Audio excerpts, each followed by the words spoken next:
بسم الله الرحمن الرحیم. بعد حمد بر خداوند و صلوات بر رسول، علامت‌های سلامت و بیماری قلب.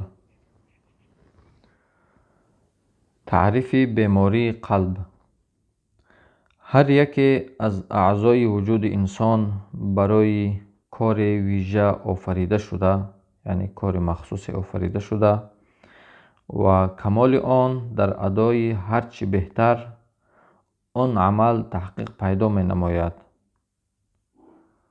اما بیماریش این است که از اقدام به کاری که برای آن آفریده شده به تمامی باز بماند یا به صورت ضعیف و نامناسب آن را انجام بدهد. بیماری و نقصان داستان انسان این است که کار و مسئولیت خود را به خوبی نتواند انجام دهد. بیماری چشم آن است که توانایی دیدن و مشاهده را به صورت مطلوب، یعنی طلب کرده شده، از دست داده باشد. بیماری و عیب زبان نیز این است که توانایی سخن گفتن را نداشته باشد. بیماری عمومی جسم آن است که حرکت و توان طبیعی خود را از دست بدهد یا ضعیف و ناتوان بگردد. بیماری قلب نیز این است که از معرفت، محبت، عشق به ملاقات خداوند و توجه و بازگشت به او و ترجیح دادن آنها بر دیگر اموری که به خاطر آنها آفریده شده ناتوان باشد. چنانچه انسان بغیر از خداوند خویش هر چیزی را به خوبی بشناسد و هرچند به تمام لذائذ یعنی لذت‌ها و نعمت‌های دنیوی دست پیدا کند، به مقام محبت خداوند و شوق دیدار او و انس به وی دست نخواهد یافت و مانند آن است که به هیچ گونه لذت، نعمت و سعادت نائل نگردیده باشد.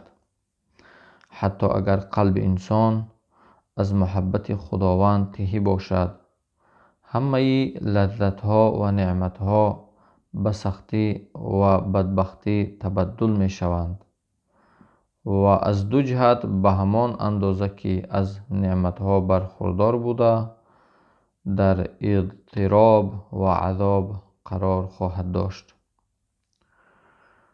جهت یکم به خاطر از دست دادن آنها و بر اثر عشق و علاقه های بسیاری که به آن نعمتها و لذائذ داشته و اینکه روز آنها را از دست می دهد.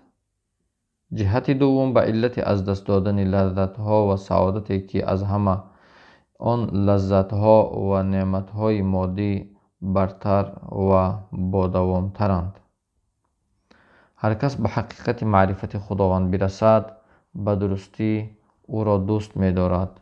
عبادتش را برای او از هر شایبه خالص می گرداند و محبت هیچ چیزی را بر محبت او برتری نمی دهد. هر کس چیز دوست داشتنی را بر دوستی با خداوند ترجیح دهد، دل او بیمار شده است، همان گونه که معده اگر به خوراکی های آلوده و به خاصیت عادت کند، آن را بر خوراکی های پاک و مناسب ترجیح می دهد و اشتهایش با آن دو را جابجا می نماید. احساس با وجود بیماری باطنی قلب: گاه دل دچار بیماری باطنی می گردد و در حالی که روز به روز بیماری آن بیشتر می شود، صاحب آن به خاطر دل مشغولی ها و به اطلاعی از اسباب صحت و بیماری دل از آن غافل می ماند و حتی گاه دل دچار مرگ و نابودی می گردد، اما صاحبش متوجه مرگ آن نمی شود. نشانه مرگ قلب این است که زشتی و ناپسندی گناهان را احساس نمی کند. عدم معرفت به حق و حقیقت و گرفتار آمدن در دام باورهای باطل خود او را رنج و عذاب نمی دهد. زیرا اگر دل زنده باشد از گرفتار آمدن به زشتی ها و پلیدی ها احساس درد می کند و عکس العمل نشان می دهد و به همان میزان برخورداریش از حیات واقعی از جهالتش به حق احساس درد و رنج خواهد نمود، زیرا که زخمی کردن جنازه او را آزار نمی دهد. تحمل تلخی دارو.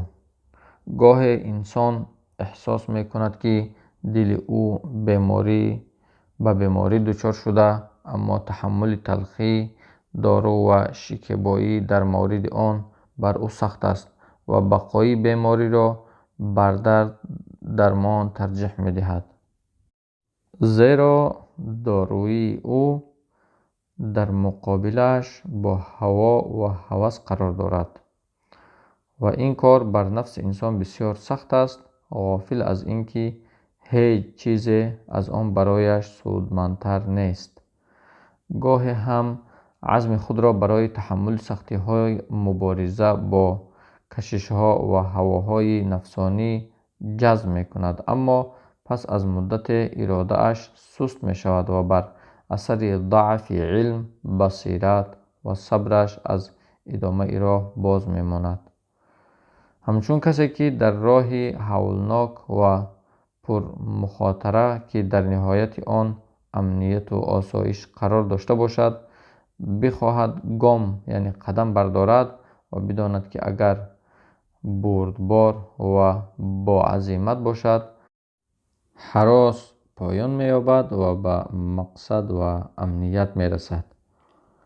چون این انسان برای رسیدن به هدف به توانایی، تلاش، صبر و یقین نیازمند است، اما هرگاه صبر و یقین او ضعیف شود از ادامه راه باز می‌ماند و دوباره به جای قبلی خیش باز می‌گردد و تحمل سختی‌های آن را از دست می‌دهد. به ویژه زمانی که در راه رفیق او را همراهی نکند و ترس از تنهایی او را فرا بگیرد و به خود بگوید مردم هر جا که رفتند و هر راه را که در پیش گرفتند من هم همان راه ایشان را در پیش خواهم گرفت. این راه و وضع بسیاری از انسان هاست و همین موضوع زمینه را برای بدعاقبتی بسیاری از ایشان فراهم گردانیده است.